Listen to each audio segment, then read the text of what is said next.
200 000 boîtes ont été retirées à la suite d'un rappel de la Direction Générale de la Santé, après la contamination à la salmonelle de nourrissons qui vont bien aujourd'hui. À peine Guénolé a-t-il pris son poste dimanche, à 8h15, que le téléphone de ce pharmacien de la place de Clichy Paris 9e s'est mis à sonner. Une fois, deux fois, trois fois. Il faut dire que l'annonce le samedi soir d'une possible contamination par salmonelle de 200 000 boîtes de lait infantile premier âge avait de quoi alarmer les parents. Car on ne parle pas ici d'un produit banal, mais bien, pour des nourrissons fragiles âgés de 0 à 6 mois, de leur indispensable et unique, ou presque, source d'alimentation. Urgent, alertait samedi la Direction Générale de la Santé DGS, ordonnant le retrait et le rappel de 12 lots de boîtes de lait. Issus du même site de production en Mayenne du géant Lactalis, ils sont soupçonnés d'avoir, entre août et décembre, contaminé par la bactérie Salmonella Agona 20 enfants de moins de 6 mois, dans 8 territoires différents. Il s'agit de lait sans lactose, comme Pico 350G ou Pepti Junior 460G. Ce ne sont pas les plus courants mais on en vend assez souvent, notamment pour les enfants intolérants aux protéines de lait de vache ou avec une gastro-entérite, note le pharmacien. Alors, les questions fusent. Comment une telle contamination dans une usine censée être ultra surveillée est-elle possible? Y a-t-il des failles dans le système? Cela peut-il se reproduire? Lactalis a annoncé dimanche l'analyse de produits stockés dans ces entrepôts qui font partie des lots appelés par les autorités sanitaires. La DGS se veut rassurante sur l'ampleur et la gravité du phénomène. Mais pour des médecins, la pilule a du mal à passer. Non, je le répète, c'est loin d'être anodin. Le fait que cela touche au premier âge m'inquiète, nous confiait dimanche le professeur Robert Cohen.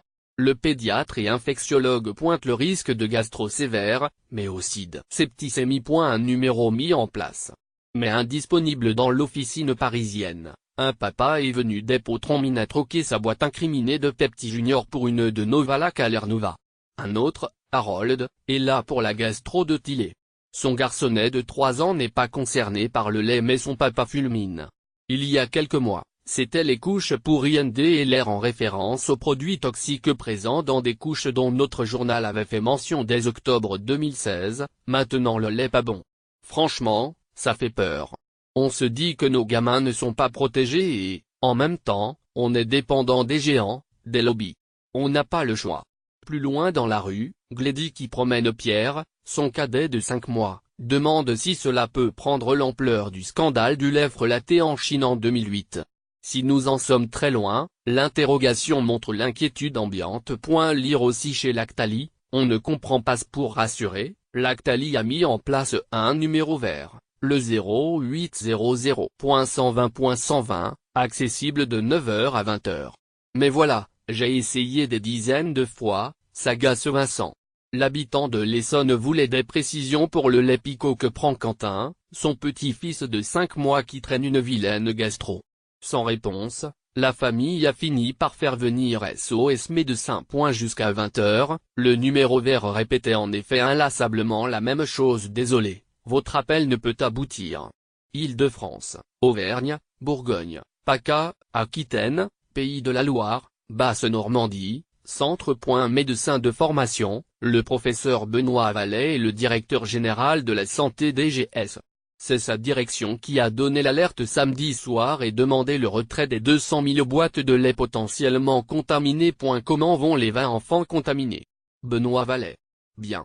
Il s'agit de nourrissons de moins de 6 mois dont nous savons qu'au moins 14 d'entre eux ont pris du lait maternisé sans lactose entre le mois d'août et le 1er décembre ND et l'air vendredi. Ils ont eu des symptômes type gastro. Quelques-uns ont dû être brièvement hospitalisés pour cause de déshydratation mais tous sont ressortis. Si les premiers cas datent d'août, pourquoi l'alerte intervient-elle si tard? Quand un enfant a une gastro inquiétante ou suspecte, un prélèvement dans les selles est réalisé. Les germes sont analysés et transmis au centre de référence, en l'occurrence l'Institut Pasteur, qui fait le lien entre plusieurs cas identifiés. Cela demande du temps, mais à l'instant même où la source commune a été identifiée, le lait, Santé publique France nous en a informé. C'était vendredi soir tard.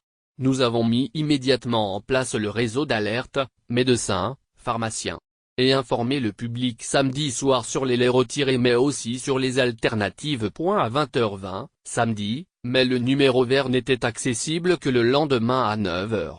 Il s'agit d'un numéro mis en place par l'antre.